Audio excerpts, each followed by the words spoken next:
So as a kid, I was pretty fast.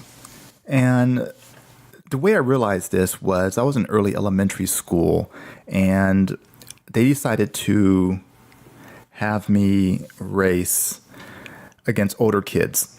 So I was beating everybody in my own grade. And so pretty soon the PE teacher said to her TAs who were in upper elementary, about sixth grade, and I was probably in second grade at the time, to race against me. It's a race against Rodney. And so they would line up and we would race, and I would either tie or I would win. And so pretty soon, I began to realize that I'm pretty fast.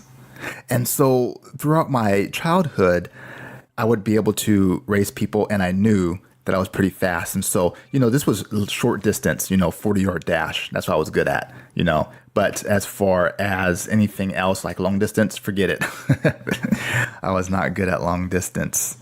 And so what I decided to do as I get older was I began to just expect to win anytime I would race somebody. So in high school, we were at PE, we were on a track, and we were doing a 40-yard dash, and my good friend Peter, we had a class together finally, and I'd known him for a while, but this was a time where we were going to race each other. And so me and Peter line up, and we race. And something strange happened that didn't happen before to me. I lost. And I couldn't believe it. I'm kind of sitting there saying, like, something's going on. Something is wrong. Like, I don't lose, right? But somehow I had lost the race. So I said, Peter, let's go again, okay? You want to go again? And he said, yeah, sure. I'll race you one more time. So we lined up again. I was ready. This time I was sure I would beat him because maybe I had grown accustomed to winning and I wasn't really going all out. So this time I decided to go all out. And sure enough, we were neck and neck. I was even maybe a little bit ahead. And then pretty soon he overtook me and he won again. And I just couldn't stand it. Something's going on. Something's in the air. Something's on the track. Something's wrong. Is it more than 40-yard dashes? I'm not really good at long distances, so maybe it's 45 yards, right? And so I think I've asked him a few more times to race me. And so, him being kind, he would race me. And so that last time I asked him to race, he could have let me win, right? He could have said, Rodney's not going to stop unless he can win, but he didn't. So we ran. And this time he beat me badly. And I said, I have enough. But each time I give it my good try. And so that's what I want to talk about today. Running the race to win. What does that mean? I'll get to it in a second. Welcome to the Rodney Hill Podcast.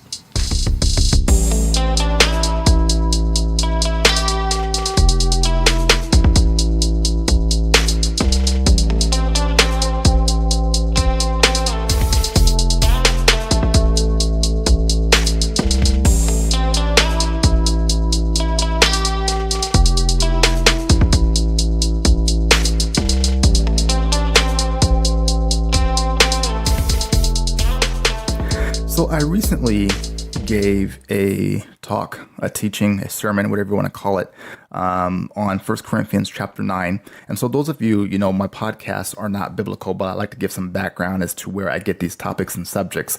And so I did this. And those of you who are familiar with 1 Corinthians 9, beginning with verse 24, are familiar with the term running the race in the Bible. It's all about running the race to win the prize. You run in such a way as to get what you're going for. And that's what I want to talk about in life. And so, of course, I'll try to save a link somewhere to that talk that I did at the church. And so you can link that and listen to that one. But for today's purpose and for the podcast, I just want to talk about life in general and using this analogy of running the race in order to win and to get the prize and how that relates to the way I think you should live your life. And people know me. I'm all about being positive. I'm all about giving value. I'm all about helping people. And so this is where I get the topic from and where I'm getting my mindset from when I talk about running the race. And the first thing you got to do is you got to realize what your prize is. What is your prize? What are you going for? What do you want to do? And so whether it be business, whether it be a weight loss goal, whether it be a weight gain goal as far as getting gains, getting some muscles, right? You want to prepare and go after this with everything you got to get the prize, right? You don't want to go halfway, because then you are not being prepared to really win the prize that you want to go for. And the first point I want to make is make sure the prize is worthy of what you're going for. I mean, sometimes it can be shallow, and we can have these prizes to be, maybe it's that girlfriend or boyfriend or whoever you want to chase, and you want to impress them, and maybe they're not good for you. Maybe it's for just materialistic things that, like maybe a car or something. It could even be a pair of sneakers. But whatever it is, make sure it's worth it to you, because then it's easier to go all out and to get it. And how do you go about doing this? And first of all, life is nothing but a big race, in my opinion, right? I mean, this whole thing about life, we're all in this thing, and we're all, if you're breathing, you're part of this race. We're all going for something. Sometimes we're going for the same things. But if you take training as an example, I love the analogy of training, right? What do you have to do to train? You have to kind of beat yourself up. Now you're like, Rodney, what do you mean beat yourself up, right? When you exercise, what are you doing? You're lifting up weights, right? And we all know the problem with weights, right? They're heavy. So we lift weights and we're tearing down our muscles. We're breaking them down. We're lifting heavy until we can't lift anymore. We're having this muscle fatigue, this muscle failure, right? And we're lifting and lifting because we understand as we break down the muscles, they repair when we rest. And so even bigger than weightlifting is eating right. Oh, that is so hard to do, right? Problem with food is it's good. We want to hit that buffet. We want to go to Taco Bell. Oh, Taco Bell, right? We don't want to count the calories because we understand that when we go to these places, we're doing 1,000, 1,200 calories in one sitting. Some people may want to eat all those calories. But as far as the macronutrients, what are we getting inside of us? Is it proportioned correctly? Is it balanced? And so we have to understand that eating right also, when we want to train and we want to be an athlete and we want to compete for a prize, exercise, lifting weights, and eating right are all necessary.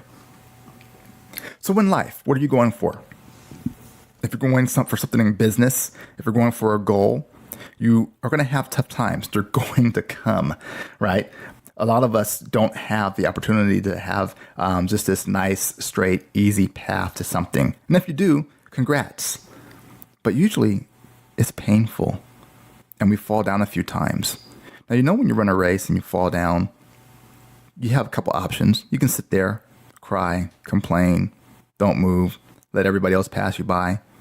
You can get back up and you can go back to the starting line because you think that you have failed and you have to start all over again. Or option 3, you can pick yourself up right where you are and continue to race and continue to go towards that prize that you want. And so just like we break down muscles in life, when we have these problems in these areas of failure and it's falling down and tripping over ourselves and things go bad, that makes us stronger. Because what happens next time that comes around? You can flex your muscles and you can conquer whatever is in front of you. Just like when you lift, you hit more PRs, personal best, personal records, right? You can hit those because you broke down the muscles and the muscles say, we have to get stronger. He's going to keep lifting. It's the same thing. But just like eating right, okay, what are we ingesting? What are we taking in? Are we around positive people or negative people, right? It's like you got to eat good foods. You just got to be around the right people and you have to take in the right things, the things that you're listening to. Are you learning? Are you going out and learning about your craft? Do you want to do business? What's your business in? Are you reading about business? Are you learning about business? Or are you spending all day whining and complaining while you can't go forward while you watch seasons and seasons of whatever it is on Netflix, right? So the whole point is you have to get in this game and go full out for what you want. Seize what you want, right? And so when we run this race, when we get in this life, and we wanna go for our goal, we have to be excited about it. We have to go so we're going to win, right? The positive mindset. There's nothing worse than somebody who complains all the time, right? And something's always negative, always complaining. How can you move forward? So even though things may happen that's wrong, count it as a win, right? You had a major setback. You did something wrong. You lost a client. But what do? Keep moving forward. Keep going towards the goal. Keep going towards the prize, because we learn in our failures. Not going to do that again, right? You're going to go and say, I want to move forward and conquer whatever's in front of me. So as you listen, this is a quick podcast. Just want to say that people who condition themselves and go all out are usually people who win. People who kind of half it, Think about Mike Tyson back in the day. Those of you who are old enough, nobody could defeat him. He was on top of the world, right? He was supreme. He was knocking people out within minutes. And then he got sloppy. He got lazy. He thought he could just take it easy. And he didn't prepare himself to win the game. So that's what I want to tell you guys to do right now. Whatever it is, whatever it may be, go all out. Go so that you can win. Go for the prize. This has been another Rodney podcast. Please leave a comment. Please subscribe. Would love to see you guys follow me. And I will see you in the next one.